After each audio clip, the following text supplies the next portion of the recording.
Halo semuanya, kali ini saya akan kembali mereview sebuah casing budget dari brand 3 Power Up. Ini namanya Blackstrike R1652. Nah, kalau di video yang lalu saya udah pernah nge-review yang R1650, kali ini saya ingin lebih mereview minusnya aja guys. Jadi apa aja kekurangannya, karena seperti yang kalian tahu ya, ini casing budget yang kardusnya pun minimalis dan ngirit. Karena satu kardus bisa dipakai buat 4 tipe. Dan ada juga kemungkinan kalau framenya ini sama persis, jadi kita nggak akan banyak ngebahas kelebihannya lagi, karena udah ada di video yang 1650 lalu. Oke dah, kalau gitu sekarang langsung aja kita lihat, kita buktikan, dan kita unboxing singkat dulu.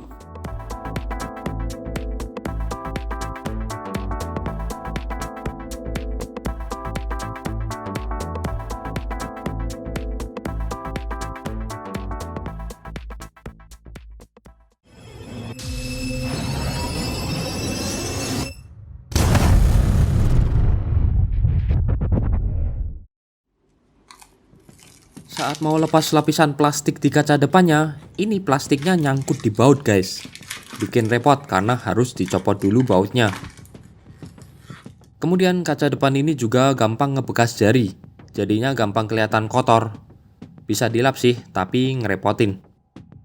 Nah, perbedaan dengan saudaranya ada di bagian front panel ini. R1652 ini front panelnya ada di framenya, bukan di cover depan seperti R1650. Tombolnya sih biasa, portnya juga biasa, nggak ada yang istimewa lah ini. Bagian atas ini ada filter magnetik yang cukup lebar sepanjang casing. Tapi sayang lubang-lubang untuk baut fan-nya ini pas-pasan.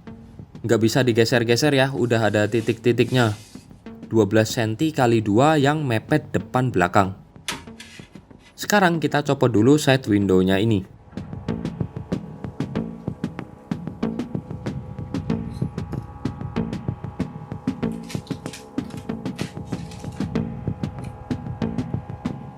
Nah, dalamnya seperti ini ya. Luasnya pas-pasan. Di bagian atas casing pun Mobo bakalan mentok dan banyak kemungkinan tabrakan antara fan atas dengan RAM atau heatsink VRM. Gratis fan RGB 3 biji ini lumayan sih. Sayang colokannya masih molek. Dan ketika dilihat ke atas, ini banyak kabel front panel yang menjuntai. Dan PCB-nya ini juga bikin saya nggak yakin bisa dipasangin IO water cooling 240 di atas. Kalau yang di bagian depan jelas nggak bisa ya. Kalian bisa lihat fan depannya yang bagian bawah ini aja mentok cover PSU. Bicara soal intake, ini intake-nya payah banget guys. Karena space buat nyedot udara cuman celah sempit selebar kurang dari 3 mili ini. Walaupun celahnya memutar di sekeliling, tapi tetap aja ya, beda jauh dengan yang pakai front mesh.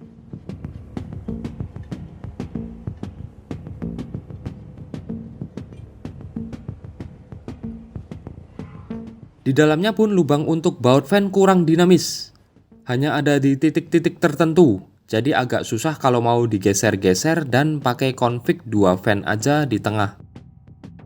Dan karet pengganjalnya ini guys, kebetulan yang saya alami ada satu karet yang copot pas dilepas kacanya tadi.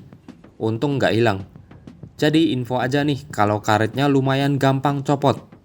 Cuman ditempel pakai lem biasa ya. Oke, sekarang kita lihat bautnya.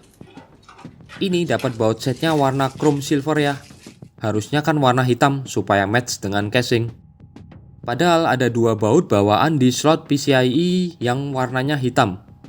Dan sayangnya juga slot PCIe ini hanya satu slot aja yang bisa di replace, removable. Yang lainnya tipe sekali lepas buang, jadi bakal bolong selamanya.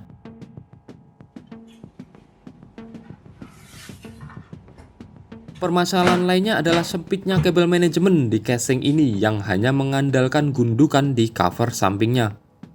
Gundukannya standar. Yang jelas ketebalan platnya ini juga tipis guys. Dan kalau kalian lihat space di balik Mobo ini hampir nggak ada space-nya. Cuman setengah senti lah. Ada cekungan di bagian depan pun hanya membantu untuk kabel 24 pin. Ini space-nya sekitar 1 senti. Turun ke bagian dalam, cover PSU juga sempit. Ada gundukan buat dudukan di bawah PSU, tapi nggak ada bantalan karetnya. Jadi bakalan beradu besi dengan besi. Begitu pula dudukan hard disk atau SSD yang jadi satu. Harus milih ya, nggak bisa barengan, nggak ada model laci-lacian atau quick release, dan lagi-lagi tanpa bantalan karet. Ini saya coba pasang PSU budget kere yang nggak terlalu banyak dan nggak panjang-panjang kabelnya. Tapi kalau kabelnya dimasukin semua ke cover PSU ya masih muat sih. Kita pasangin hard disk dulu. Repotnya ini harus dibaut dari bawah guys, sambil ditahan hard disknya supaya nggak jatuh. BTW saya juga nggak suka ya dengan kakinya ini, dari plastik yang licin dan bikin gampang kegeser-geser. Di bagian lubang hawa PSU ini juga nggak ada filternya guys, padahal ini bagian yang sering kotor. Lubangnya juga kurang lebar nih menurut saya.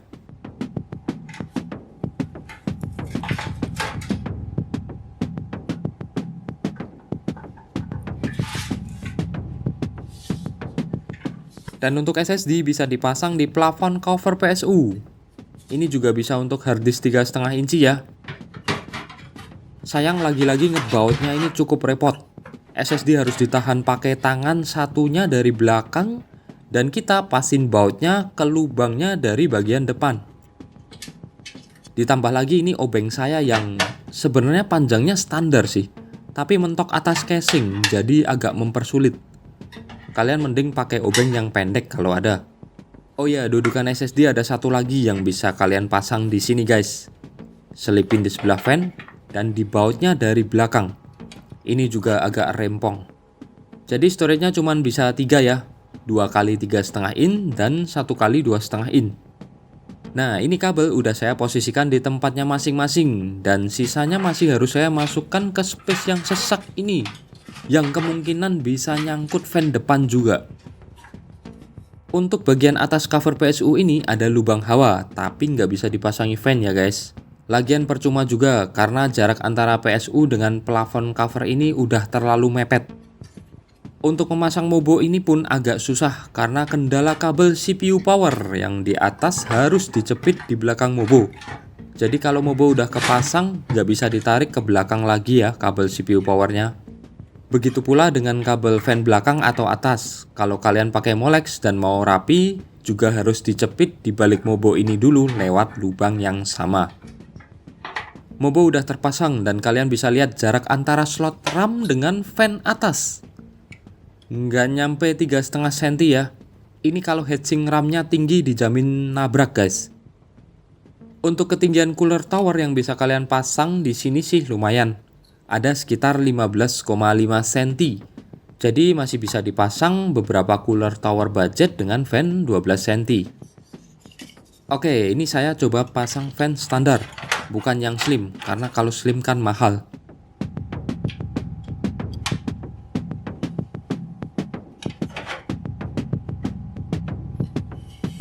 Dan kalian bisa lihat sendiri yang saya maksud guys. Bayangin Mobo kalian punya heatsink VRM atau cover I/O port atau RAM yang heatsinknya tinggi. Ini aja kuncian RAM-nya udah masuk ke dalam fan. Ini kebetulan posisi port colokan power CPU 8 pin saya kegencet fan juga. Ditambah fan satu lagi di belakang maka akan terlihat makin sesak. Gimana mau dipasang I/O water cooling 120 di belakang nih? Pasang yang 240 di atas pun sepertinya nggak mungkin, karena panjang radiatornya kebanyakan 27 cm ke atas ya. Dan yang jelas jadi nggak bisa dipasang fan di belakang. Yang bikin saya makin ragu buat pasang I/O water cooling 120 di belakang karena bagian bawah fan ini udah sisa 1 jari aja sampai ke slot PCIe paling atas. Nabrak VGA ya. Kecuali Mobo kalian posisi PCIe-nya di slot kedua. FYI temper glass depan dan samping casing ini beda ya. Lebih tebal dan lebih gelap yang bagian depan. Jadi kalau kalian mau bikin ala-ala Lianli Dynamics yang depannya kaca tanpa fan juga bisa. Tinggal nggak usah dipasangin fan depan aja seperti ini. Intake-nya nanti bisa dari atas. Exhaust tetap ke belakang. Lumayan oke sih, karena kacanya nggak clear, agak gelap kayak smoke gitu. Walaupun frame dudukan kipas ini mengganggu pemandangan sih. Oke, fan saya balikin lagi ke depan dan saya akan tunjukkan perbedaan airflow intake saat terpasang kaca depan dengan tanpa kaca depan.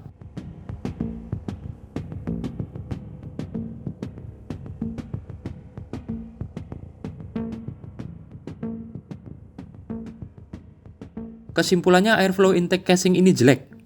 Kalau mau bagusan, kalian tinggal cari spacer plus ganti baut yang sedikit lebih panjang untuk bagian kaca depan ini, supaya celahnya jadi lebih lebar gitu.